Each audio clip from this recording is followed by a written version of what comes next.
What's going on, everyone? Welcome into another episode of Luttie's Lookback, episode number 50. So we've made it 50 episodes so far. It's been a lot of fun. Let's keep it rolling. Our four Division I football teams faced off against each other this past weekend. One game was just a little bigger than the other. We'll talk about the UCA and UAPB game here in a little bit. I'll have an exclusive interview with UCA head coach Nathan Brown. That'll be about 10 or 15 minutes from right now, so you can skip ahead if you're wanting to look at that. But first, let's talk about it. The Red Wolves, the Razorbacks, the matchup decades in the making finally happened. And the Hogs, they dominated 56-14, the final score. Let's waste no more time and get to my three big things. Number one, a much-needed start to the game for the Razorback offense and on the defensive side of the ball. Number two of my three big things, so the defense is really good? Question mark. I don't know if I'm saying really, really good or just better than I thought they were at this point last week. And my big point number three, this matchup between the Razorbacks and the Red Wolves has to happen again. It must happen again. Now I'm going to explain all three of my three big things in a little bit, but before I do that, let's hear from the head hog, Sam Pittman, on his thoughts after a dominating win here in the capital city for his Razorbacks. Our coaches had those kids ready and they were ready to play. They knew the significance of this game to the great state of Arkansas. They knew it, and we had pounded it into them, and they knew it. And like I said, it felt like we was at home out here. And I know A-State had some good, loyal fans come too, but I just think that, offensively, I wouldn't trade Bobby Petrino for nobody, and I wouldn't trade Taylor Green either. And so those guys know how to get guys ready to score. And defensively, they wouldn't have scored if we don't and you can't say that. So I'm going to we had too many damn penalties on the drive that they scored, and they earned it. I'm not saying that, but other than that, they ran a damn kickoff back on us, and we got to get that fixed. Which I don't know if they even returned another one after that. I don't think they did. So we've got to get that fixed. But I think our kids were ready to play, and it showed. All right, so you got to be positive, right, after this game if you're a Razorback fan. I'm pretty sure they overexceeded a lot of people's expectations. Now, myself, I thought Arkansas would win this game. That was pretty obvious. I thought they'd win by 3 or 4 touchdowns, but they won by more than that. They exceeded expectations that most people had for them coming into this game. And so we'll talk about my three big things. And I think the first big thing that we have to talk about is the way that Arkansas started this game. And it was needed, because anytime Arkansas has faced an inferior opponent, an opponent that they should dominate against from start to finish, like Alabama A&M, it's been kind of a slow start, right?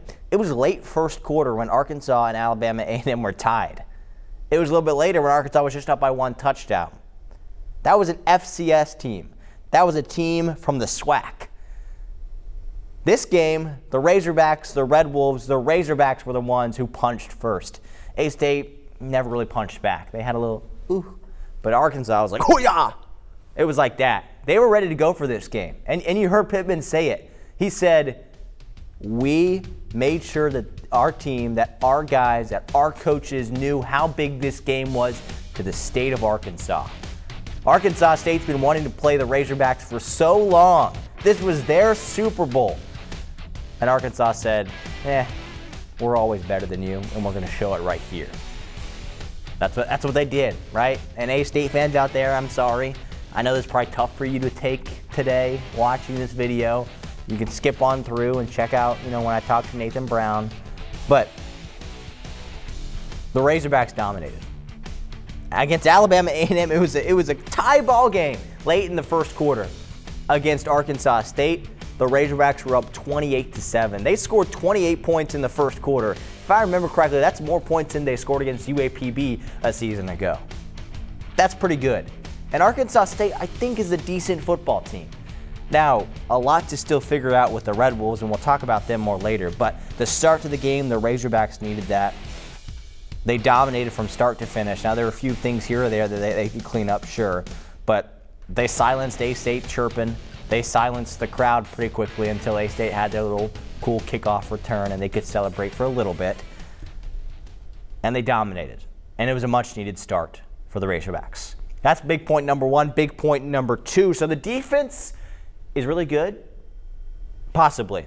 Now, I definitely think the defense is, again, better than I thought they were 1 week ago when I was doing this show. But the defense impressed me.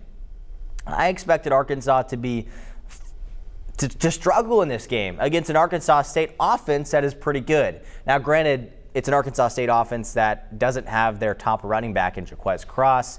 Tore his ACL in practice this past week, so wish him well on the road to recovery. He's out for the season. That's a huge blow for the Red Wolves. That changed the game quite a bit, I would say. Not a huge way, not if Jalen Rayner was out or something like that, but it did change the game a little bit. I still had faith in this Arkansas State offense, that they're a good offense, and that the Arkansas defense, there are still lots of questions about. And I think we answered more of those questions in Saturday's game, and I feel more confident about the Arkansas defense after Saturday's game. Now, I'm not saying, hey, this Arkansas defense is one of the best in the SEC. This is a top 25 ranked Razorbacks team. I'm not saying any of that yet. I'm saying the defense did better than I thought they were going to do. The defensive line, the biggest issue with them, we knew going into the season, was depth, but also for this game was containing the speedy quarterback of Jalen Rayner. And they did that. Rayner didn't, he had a few rushes here and there, but Phillip Lee played really good. He had a sack and a half. Quincy Rhodes, in his return to the capital city, his hometown, had 2 sacks. He played lights out. Xavier Story, let's talk about him because, how great of an effort did he put up on Saturday afternoon? And this guy who had like 5 or 6 tackles in the first game of the season, he had a horrible PFF grade, and then he comes back in the next week and he shows why he is one of the best defensive players in the SEC. He showed that in Saturday's game against Arkansas State. He had an interception, a pretty big hit against one of A-State's wide receivers, 15 total tackles. He's back to being the Sorey that we expected him to be this season. I hope he will continue to be that same Sorey that we expect him to be, not like the Sorey that we saw in week 1. Xavier Story was great. I mentioned the D-line. Let's talk defensive backs. Julian Neal and Connie Walker were terrific. Julian Neal was much better. Remember Alabama A&M, he was getting torched on that first drive. Much better in this game. He was second on the team in tackles, 11 total tackles, 2 passes broken up. He had that interception. Connie Walker was also great. He had out of all the defensive players, the highest PFF rating, 77, not amazing, but the highest PFF rating. Him, Connie Walker, and Julian Neal were the guys responsible for shutting down Corey Rucker. And that was the big thing to this game. Arkansas contained Jalen Rayner, and they also shut down Corey Rucker. And Corey Rucker isn't just like your average Sun Belt wide receiver. He's an SEC wide receiver. He played for A-State. He went to South Carolina, then came back to A-State, and now is one of the best, if not the best, wide receiver in the Sun Belt. Now, he didn't have an amazing week 1. He didn't get targeted that much. And in this game, Arkansas shut him down. And maybe that's what's happened in back-to-back weeks. They're just shutting this guy down. But give credit to the Arkansas defensive backs for doing that. There's so many new defensive backs this season, and I was really curious, how would they step up against a really good wide receiver in Corey Rucker? Well, they would only allow him to have 3 receptions, 2 of which were pretty, in the second half when probably second stringers were out there, it didn't matter as much, and 20 yards receiving. 20 yards receiving for the greatest wide receiver in Arkansas State history. I'll take that. That's pretty good. So big point number 3, defense. Could be good, could be really good. We're going to see, right? We're going to see. They're going to play Ole Miss here in a couple days, so we'll see how that goes. My final point. This matchup has to happen again. This matchup must happen again. This was the best environment at War Memorial Stadium since the Bobby Petrino days, since that LSU game in, 2011, when Ryan Mallett hit Kobe Hamilton at the end of the first half to score that touchdown. I think that was around there, somewhere around there, right? And then they went on to the Sugar Bowl. This was the best environment. Now, don't hear me say that War Memorial Stadium is great and they should always have 3 games a year there. That's not what I'm saying. What I'm saying is that this game between Arkansas and Arkansas State should continue to happen every now and then. I'm okay with it not happening every single year, Arkansas should never go to Jonesboro and play that game. I agree with Coach Pittman when he said that at the SEC Media Days. But these two teams should play each other. I think it's fun. I think it brought the state together, and it brought the state against each other in a way a game has never happened in the state of Arkansas. So I think that's cool, right? And I think there's positives to that and negatives. It brought them together because you had all these Razorback fans fighting with these little few Red Wolf fans on Twitter and Facebook and all those fun things. But also, it's in the central part of your state. It's packing out a fun stadium, a fun environment. And maybe it was just like this because people knew it was the last hurrah. People knew that this was the last hurrah in Little Rock at War Memorial Stadium. Maybe they knew this is the one and only time these two teams are going to play. I hope that's not true.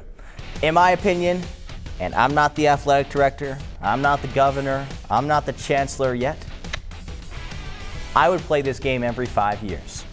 Red Wolves, Razorbacks, every 5 years. I know it's kind of a weird thing, but I think it should happen. And I think it should happen in the central part of the state, in the capital city. Make some changes to War Memorial Stadium that need to happen. Come back, play this game in 5 years. And if there's all the crap that happens at War Memorial, as it always does, then so be it. Even with all the stuff that went on, like the bad Wi-Fi and everything wrong that happens there at that stadium every year, it's still worth it. That game on Saturday was still worth it to play. So that's enough about my three big things, my points from this game. I want to talk about the Red Wolves for the next few minutes before we talk to UCA head coach Nathan Brown. Let's hear from Butch Jones, what he had to say after his team's loss to Arkansas on Saturday. I think, when you play a team like Arkansas, we talked about it earlier in the week, they will expose you. And if your eyes are in the wrong place, if you don't use the proper technique or fundamentals or details to execute, you're going to be behind, and the speed of the game is going to get you, the size of the game is going to get you. And, that was the case, particularly the way we started. We created some natural adversities for us, and we put us behind. I was proud that our players, we kept railing. I believe we got it to 28-14.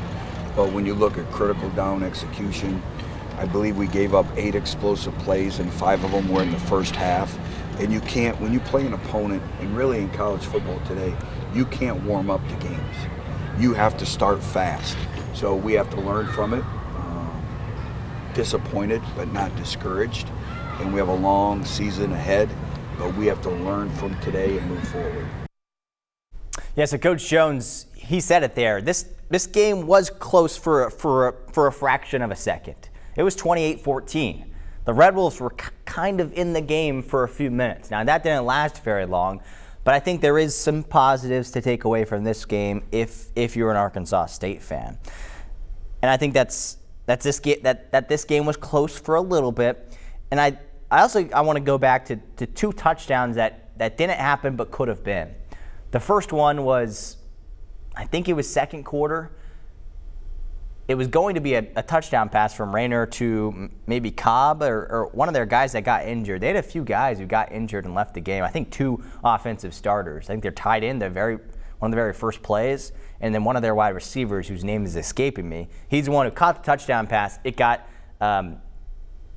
called back because of a hands to the face from an offensive lineman. So they could have scored there. That would have cut the deficit to maybe 21 or something at that point. And then I know it doesn't matter. It's a garbage time touchdown, but they went for it on 4th and goal. Their running back was right there. He stretched his arm, the football over the goal line, but his forward progression had stopped. So I know those didn't count as actual touchdowns, but they were this close from being a little closer to not losing by what what happened in this game, right? 56-14, I think, was the final score. Could have been 56-28. I guess that feels a little bit better if you're an Arkansas State fan. I don't know. It's still not covering, I don't think. But another thing on that Taylor Green rushing touchdown, there was a clear block in the back they didn't call. Arkansas probably would have scored on that drive anyway. But there were positives to take away from. But just like for the Razorbacks, a great start to the game. It was a rough start to the game for the Red Wolves, and that really hurt them down the stretch. Not having Jaquez Cross also hurt. Jalen Rayner was okay, but it's just tough when you're playing an SEC team. He's a small quarterback. It's just how it is. And even in the Sun Belt, he's a small quarterback. And he definitely looked really small going up against some big defensive linemen, some big linebackers coming his way in an SEC team in the Razorbacks. And I think that showed, and that was a big difference in this game. Defense was just outmatched from the get-go, and Arkansas State lost this game. But I think A-State fans might agree with me, and I'm coming from a Razorback perspective, growing up a Razorback fan, so I have clear bias, as you can tell. Wouldn't you guys like to play this game again? I know you got throttled, but you also got to experience a cool environment at War Memorial. You got 10,000 tickets to go enjoy the game. You got paid like $1 million, right? There were some good things to take away from this. A-State going to have to rebound. They'll be at home in Jonesboro facing off against Iowa State this upcoming Saturday. Number 14 Iowa State. So that'll be another challenge for them coming up. All right, so that is enough A-State Arkansas talk. There's another game that also happened this past weekend, UCA and UAPB. Let's talk about this one. UCA getting the win 41-17. That doesn't fully show how this game went. UAPB was actually up 7-6 at the end of the first quarter, and then UCA kind of took care of business after that. Luther Richardson with a pretty good game, 3 touchdown passes, a touchdown run, but an interception and a fumble. So good and bad. Landon Chambers is that guy on the offense for UCA with a rushing touchdown and over 100 yards rushing, and the rushing thing was a big deal for UCA getting the win. 41-17, UAPB falls to 0-2 on the season, but UCA is now 1-1. And for more discussion on UCA's win over in-state foe UAPB, we bring in the head coach of the Bears, Nathan Brown. Coach, thanks for joining me today. Thank you guys for having me. Glad to be on. Yeah, and Coach, I'm gonna be completely honest. I think most people probably on Saturday, or most likely at War Memorial Stadium, if they were an in-state state fan watching the Red Wolves and the Razorbacks. But your team gets the win over another in-state foe, UAPB, 41-17, the final score. Let's start broad. What do you think of your team's performance on Saturday? We'll start there. Well, one, saw a lot of improvement from week 1 to week 2. And look, we opened at the University of Missouri and in the SEC, so we knew that was going to be a tall task, and the talent level that they have, it was obviously going to be a great challenge for us. But our guys got back to work last week. We knew we had an in-state opponent and a common level opponent as far as a Division I FCS school, and we got to work. And I thought we saw great improvement in all 3 phases of the game, and the fruits of our labors were rewarded last night, and that's encouraging. So, it was a good win to build on early in the season. Now we've got to make the same type of improvement as you go into week 3. But I was proud of our young men. I was proud of winning a game like that against an in-state foe. I mean, there's a lot of Arkansas kids on our team that played against kids on their team that they've been friends and grew up together and played against each other their whole lives. So get a little bragging rights, which is always fun, but also an opportunity to continue the tradition of University of Central Arkansas football at our level and having some success while we're doing it. And you mentioned the improvements, and certainly a lot of positives to look at from this game. Myself, looking back at it, just watching the highlights, looking at the box score, the run game, the rushing discrepancy between you guys and UAPB, 318-44 was the difference in rushing on Saturday. Landon Chambers over 100 yards rushing. Luther Richardson 83 yards on 11 carries. That's your quarterback doing that. So how much confidence does it give you that you guys were able to run the ball well in this game? Well, I've always been a believer that a recipe for a championship successful football team is running the ball and stopping the run. At the end of the day, defensively, if you can make teams one-dimensional by stopping the run, then you're usually going to have success that follows. And it's the same thing on offense. You have to be able to run the football, control the line of scrimmage. That in the offense we run, that opens up your play action game. Obviously, opens up getting receivers, more open with some of the schemes we run. But it all starts up front, and if we can control the line of scrimmage like we were able to do last night, then you're going to see success follow. So, proud of our young men. We committed to in the offseason when we made this transition on offense and defense to controlling the line of scrimmage, and I thought we did a great job of that last night. In the second half, offensively, they knew we were going to run the ball, and we were still able to run the ball. And so when you have success when the other team knows you're going to do it, then that's when you're on to something special. So we'll see schemes moving forward in the coming weeks that we'll try to counter our rushing attacks, and we'll have to be creative and maybe be a little more on point. But as far as last night goes, I was proud of our guys. Anytime you've got a rush differential in the box score like that, more times than not, you're going to have a W in the win column. So that's a big deal. I want to go back to the start of this game. What do you feel like UAPB did to kind of hang around with you guys in that first quarter, in that first half, before you guys were able to really establish yourselves and get a good lead there in the third quarter? Well, UAPB plays hard. They've got the identity of their coach. Coach Alonzo Hampton is in year 2 there, and he's trying to enforce his culture and his identity. And those guys play hard, and they strip the ball. They try to get the ball out and get turnovers. I don't know that it was as much them as it was us. We 2 early turnovers on the first 2 drives that basically gave them a head start on us was really our undoing. And so we had an unfortunate fumble by Luttie Richardson, our quarterback. Their linebacker did a good job getting a helmet on the football and knocking it out. And then really just a tip interception. That's unfortunate as well. A tip ball up in the air went right to one of their guys, and he was able to get it down to the 1-yard line. And that first 7 points they scored was really on our offense, not our defense. So it was our doing early on.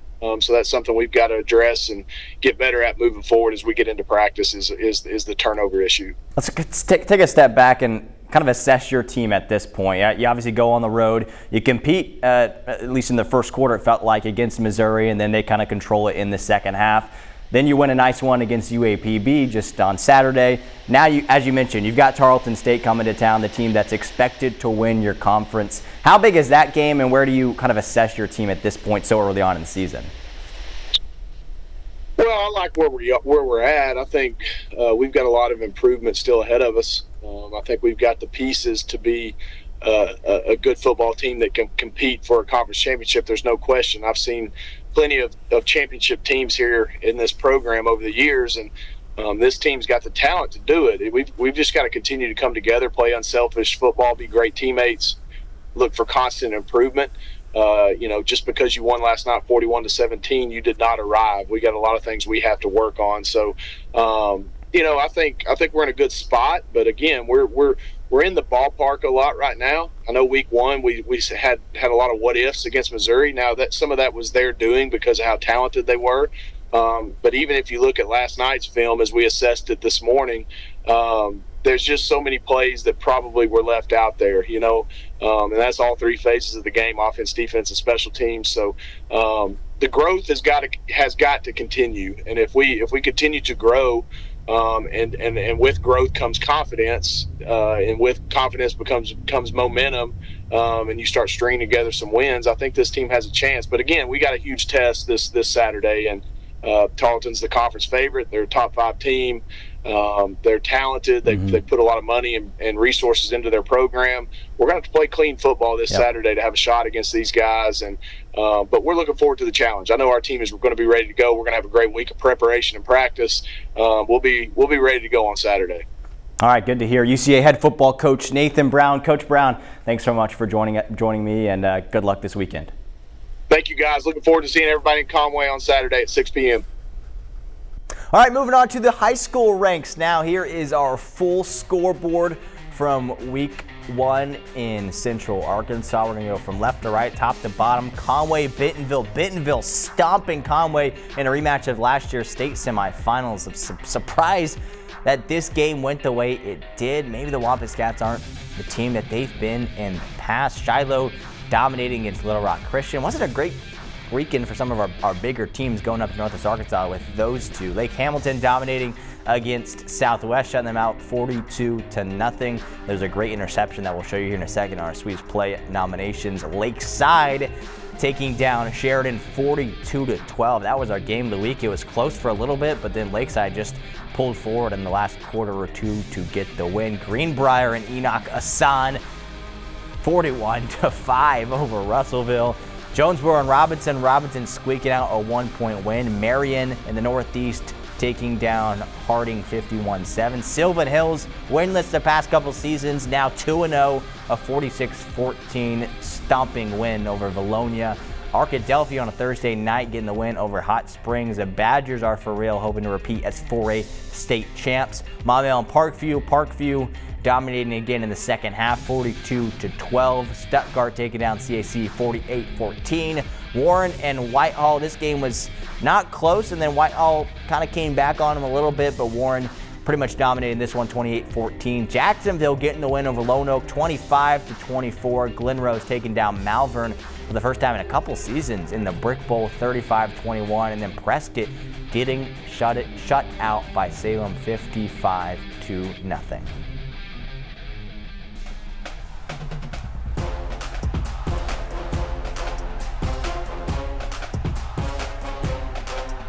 All right, Yarnell's sweetest play of the week time. Nomination number 1. We head up to Sheridan. Dax McMillan. And this guy can do it all. We've seen it. I've seen him be so comfortable in the pocket, just throwing passes like it's I don't know, a piece of bread to his receivers. But this play is certainly not a piece of bread. He knocks the helmet off the defensive back of Lakeside and finds the end zone, putting the truck stick on him and getting the touchdown for his team. You know, Sheridan didn't win, but quite the play from McMillan. All right, nomination number 2, Lake Hamilton with a big win Friday night. And I'd mentioned this play earlier. J.J. Johnson coming out of nowhere, sacrificing his body. The diving play, the diving interception for the Wolves. All right, our final nomination. Got to watch this one closely. Not filmed as great as the others, but how about the play from Ty McCormick getting absolutely rocked, standing there, taking the hit, finding his guy DeMarco Moore one more time. Take a look at him. McCormick sacrificing everything to get the ball into the end zone for his team. BB gets the win on Friday. It's because of a great play like that. Those are your Yarnell's sweetest play nominations. You make sure to head over to our website to vote on that right now. All right, our final, we got two more things to go before we head on out. Luttie's Legend of the Week. I'm giving it to an offensive lineman for the Razorbacks. I'm giving it to Corey Robinson II. He's a Georgia Tech transfer. Now, it's hard for me to have a bunch of stats for you for an offensive line. I can tell you that Arkansas ran the ball for, 200, 300-plus yards, and Corey Robinson was a huge part of that. But coming into the season, he was the transfer that was talked about the most on the offense. On the offensive line for sure, probably the offense as a whole. It was Corey Robinson. He was a 4-star transfer. He was expected to be that really good guy on the left tackle, I believe. Left tackle Corey Robinson. And he showed it in a big-time play. We can't show highlights of college football because ESPN, NCAA rules. But a great play. The first touchdown, Mike Washington Jr., the toss sweep to his left. Corey Robinson is 10 yards down the field, just absolutely trucks one of the Arkansas State safeties. Washington Jr. ends up scoring. It's because of a great block from Corey Robinson. He had a good game, and he's going to be a special player for this Arkansas team. And he is worthy of my Luttie's Legend of the Week. All right, our final thing, Luttie's look ahead. I look ahead to the first SEC game of the season. Arkansas going on the road, going into Oxford, taking on Ole Miss. We'll see if the Razorbacks can pull off the upset.